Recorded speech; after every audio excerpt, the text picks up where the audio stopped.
Mesdames et messieurs, chers frères en Christ, bonjour, la paix du Christ, que la paix soit dans vos familles. Alors, aujourd'hui, nous allons aborder le chapitre relatif au refus, refuser les pratiques et les cultes qui ne sont pas conformes aux recommandations divines. Voilà. Nous allons aborder tout ce qui est, toutes les pratiques et les cultes qui ne sont pas conformes aux recommandations divines. Règle sur les aliments. On commence par les aliments, ce que nous mangeons. C'est dans Genèse chapitre 1, verset 29 à 30.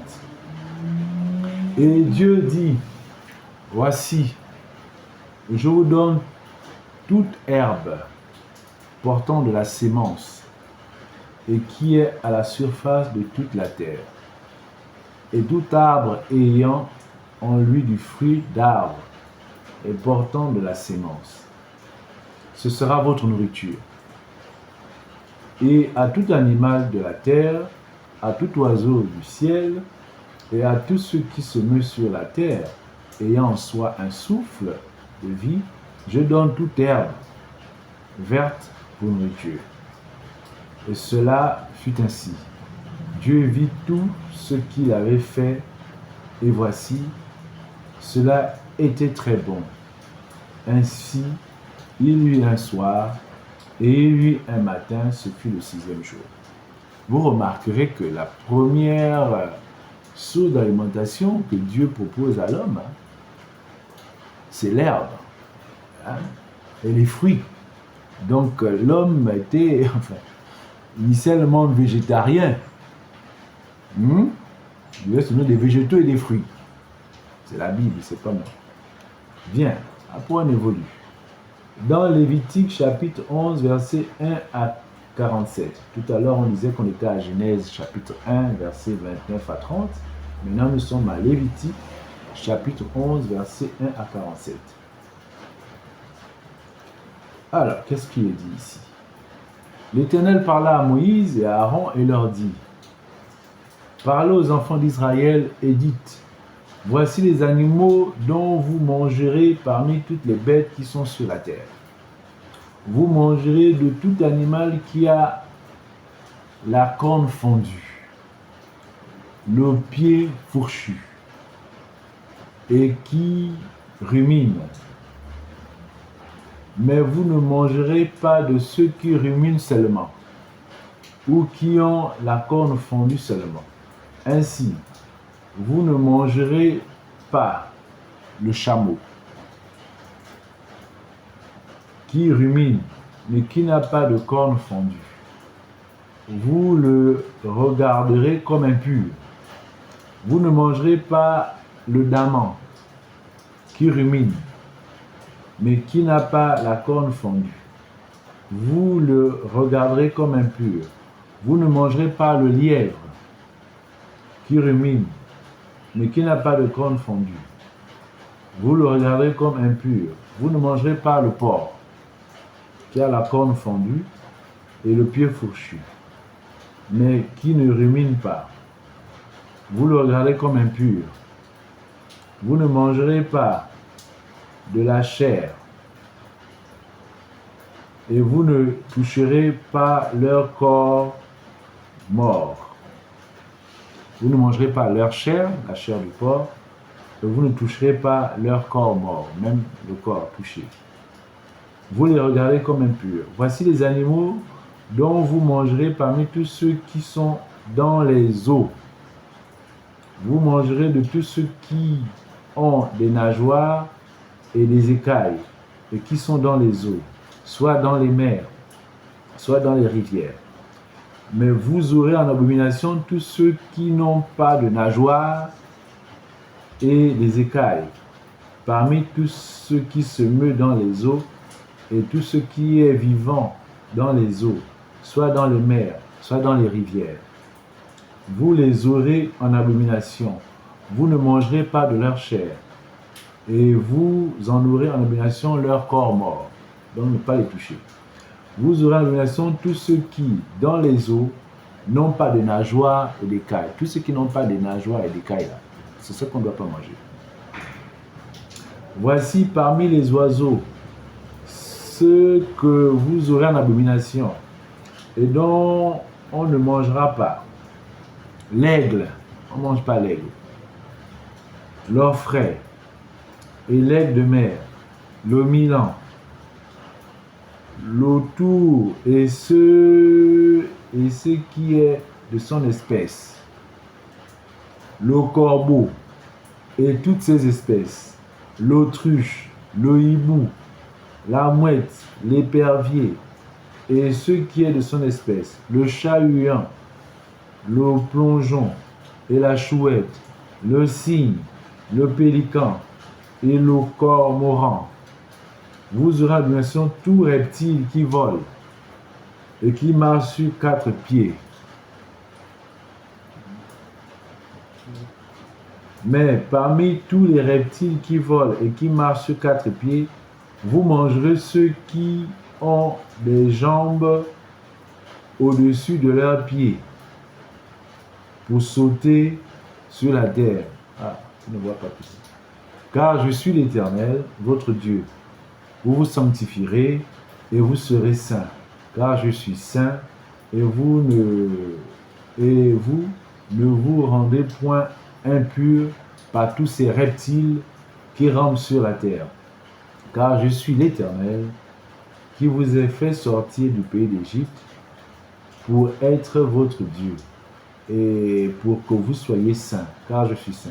Telle est la loi touchant les animaux, les oiseaux, tous les êtres vivants qui se meuvent dans les eaux et tous les êtres qui rampent sur la terre, afin que vous distinguiez ce qui est impur et ce qui est pur, l'animal qui se mange et l'animal qui ne se mange pas.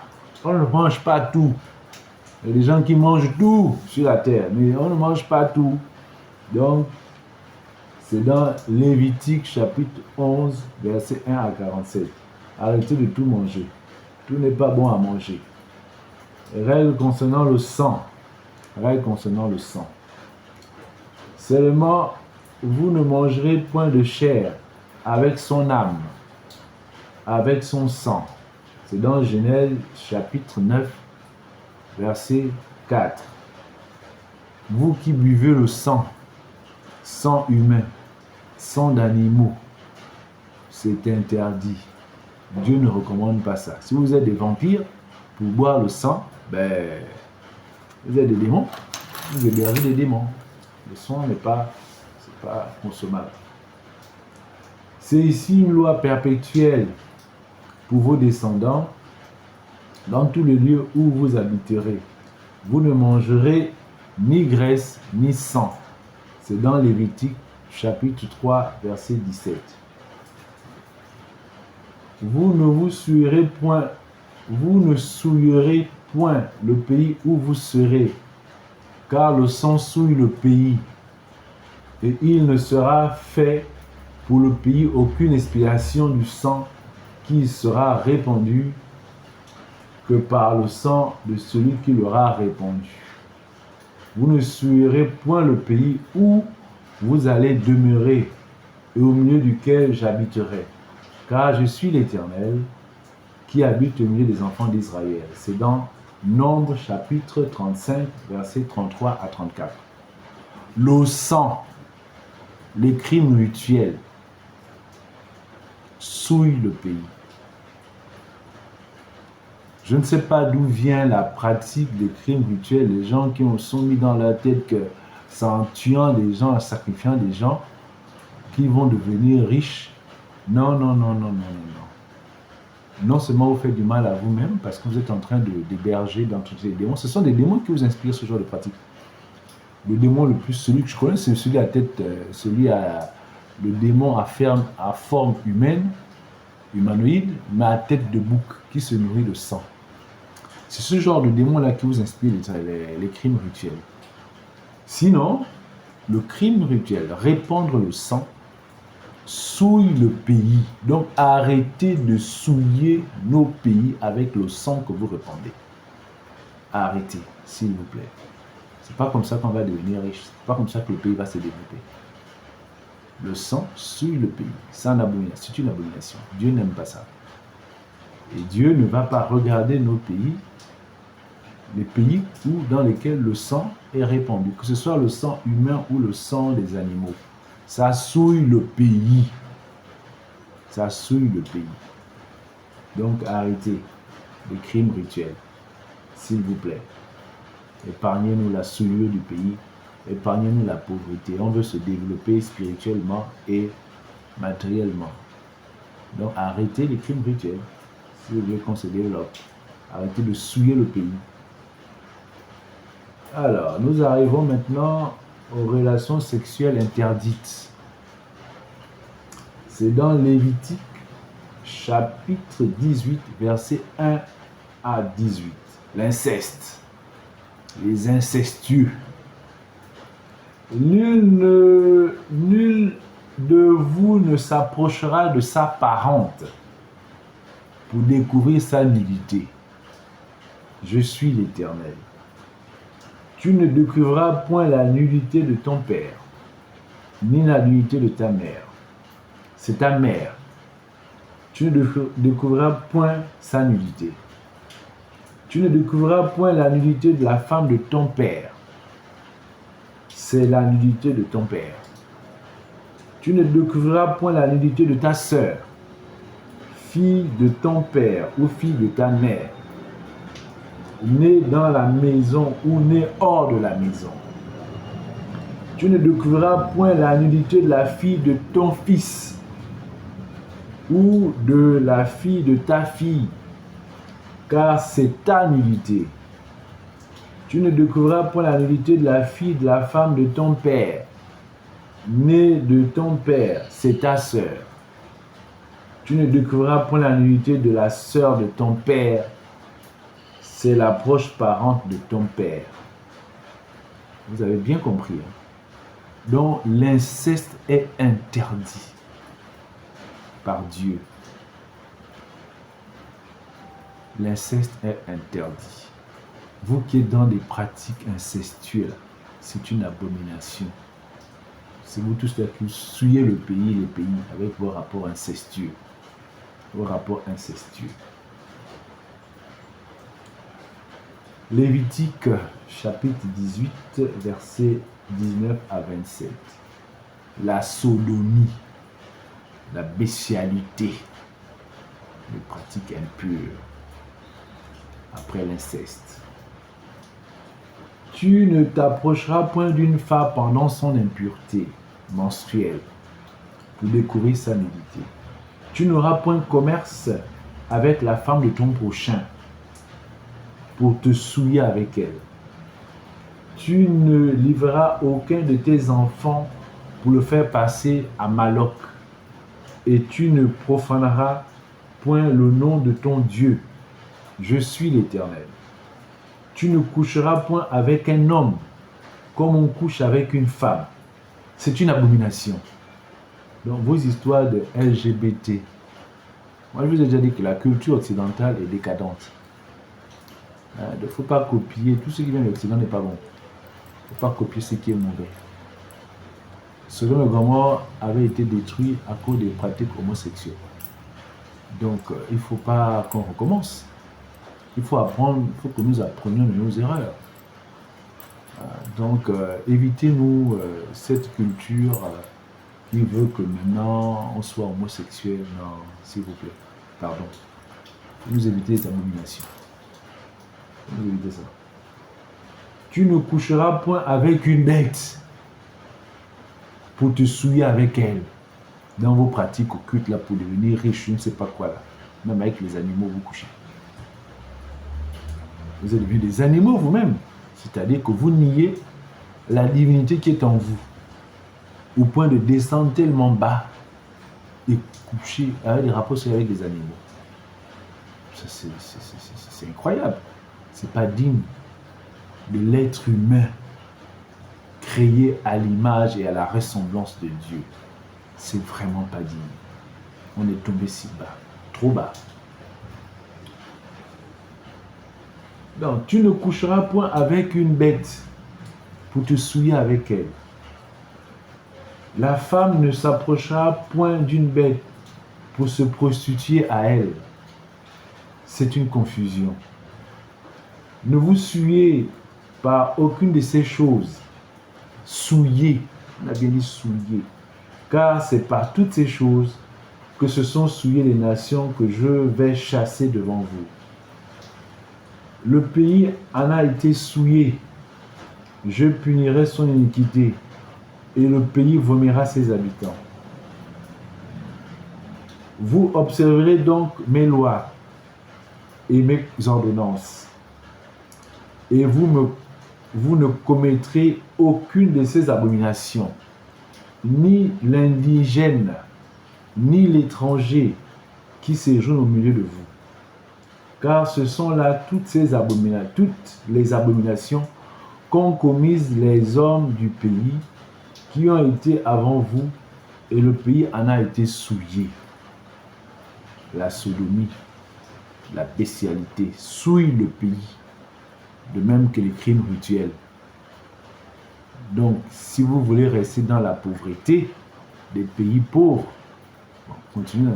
Mais nous, on veut que le pays change, que le pays se développe. Donc, arrêtez de souiller le pays avec vos pratiques interdites par Dieu. En parlant de sexualité, puisque nous y sommes, on va vider le dossier de la sexualité. Vous savez que la sexualité est quelque chose de, comment dirais-je, c'est comme un couteau à double tranchant, si on peut se dire comme ça.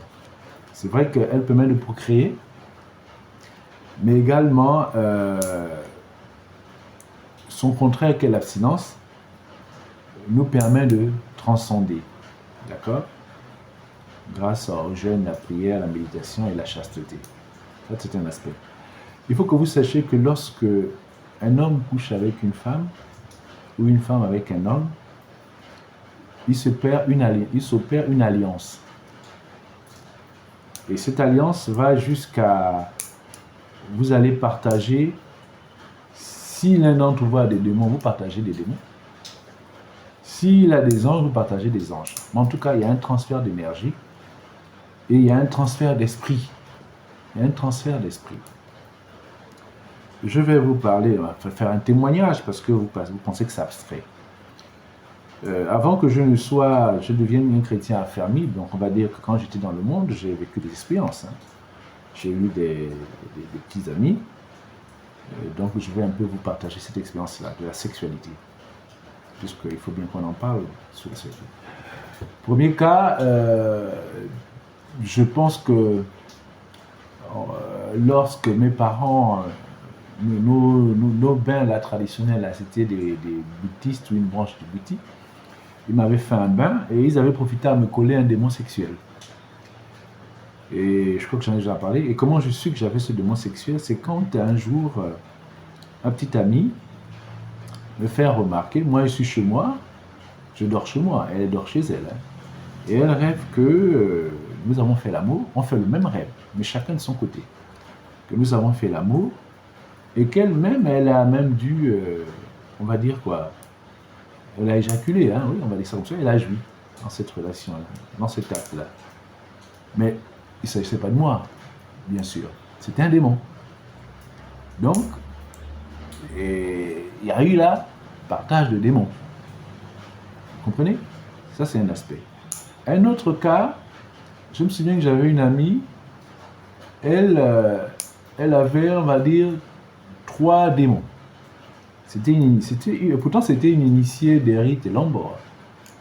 Elle avait 3 démons, un homme et une femme, et un démon, on va dire, forme humanoïde, mais recouvert entièrement d'asticots. Donc on va dire un esprit de mort. Alors au contact, lorsque je suis mis au contact lors de rapports sexuels, hein, donc ces esprits-là, par ma présence, lors de ce rapport sexuel, ont demandé à partir. Bon, moyennant un paiement, il fallait que je paye. Bon. j'ai payé le prix et puis ils sont partis. Ça, c'est le cas des gens qui sont dans les initiations, dans des rites qui les mettent en contact avec diverses formes d'esprits. Ça peut être des esprits des eaux, ça peut être des esprits de mort, etc. Encore un autre cas, une autre qui avait les totems. Voilà. Vous savez que nous, surtout en Afrique bantoue, je ne sais pas ce qu'il en est de l'autre partie de l'Afrique, nous avons des totems. Il y en a qui ont pour totem la panthère, il y en a qui ont pour totem le serpent, etc. Moi, par exemple, dans ma tribu, nous avons pour totem le perroquet. Je suis la tribu de perroquet. Okay, le perroquet qui, paraît-il, confère intelligence, confère, on va dire quoi, fait de vous un ganga, c'est-à-dire un guérisseur, quelqu'un qui peut soigner. Le perroquet amène également la parole, être juge coutumier, ou bien être un bon orateur. Ce que moi je ne suis pas, vous constatez que je ne suis pas un très bon orateur. Il y en a qui ne sont pas la tribu du perroquet, mais qui sont meilleurs orateurs que moi. Alors, un jour, j'ai une amie, et puis je constate qu'il y a un félin, enfin, dans la vision, je vois un félin, un lion, une lionne à côté d'elle. Et puis je lui demande, mais attends, dis-moi, peux-tu de quelle tribu? Elle m'a dit, elle est Imondou. Ah, je dis, ah ouais, vous êtes Imondou, c'est la tribu justement qui ont pour totem les félins, lions et panthères. Vous voyez, donc les totems peuvent également, spirituellement, interagir lorsque nous rentrons dans une relation sexuelle avec un homme ou avec une femme. Bon, on croit que les totems, même si ce n'est pas les rapports sexuels, pour peu que vous soyez un peu sensible et que la personne soit habitée par le totem de son clan, vous verrez le totem, ça n'a pas forcément un rapport avec la relation sexuelle. Bon, vous avez compris, j'espère que toute relation sexuelle comporte un risque. C'est lequel? Le risque, c'est que vous allez, lors du rapport sexuel, avoir un transfert d'énergie.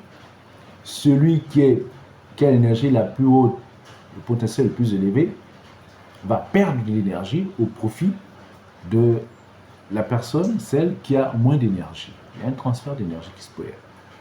Il y a un transfert d'esprit également. Des démons, s'ils ont, généralement comme les pécheurs que nous sommes, nous avons souvent des démons, donc nous allons transférer des démons. On va mutuellement se contaminer en démons. C'est pourquoi l'idéal aurait été que toutes ces choses-là se passent dans le cadre du mariage. C'est dommage que nos sociétés soient devenues un peu perverses, ou je sais pas, ou libertines, de telle sorte que, bon, on a des rapports sexuels, bon, on batifole un peu, mais normalement, l'idéal aurait été de le faire dans le cadre du mariage, qui est une alliance. Bon, au moins là-bas, bon, même si vous partagez les démons, mais ça c'est limite à votre niveau, dans votre relation. Donc, je voulais donc vous partager ce commentaire-là sur les démons lors des rapports sexuels. Voilà. J'espère qu'on s'est compris. Donc, arrêtez de batifoler, d'aller à gauche, à droite avec les femmes. Hein. Essayez de faire les choses dans les normes. D'accord? Bon, je pense que pour aujourd'hui, nous avons fait le tour. Nous allons nous arrêter là, mesdames et messieurs. Et nous allons continuer la prochaine fois avec les pratiques et cultes interdits. Nous avons déjà évoqué quelques pratiques et cultes interdits. Nous allons poursuivre. Sur ce, je vous remercie, mesdames et messieurs, chers frères en Christ, et à très bientôt.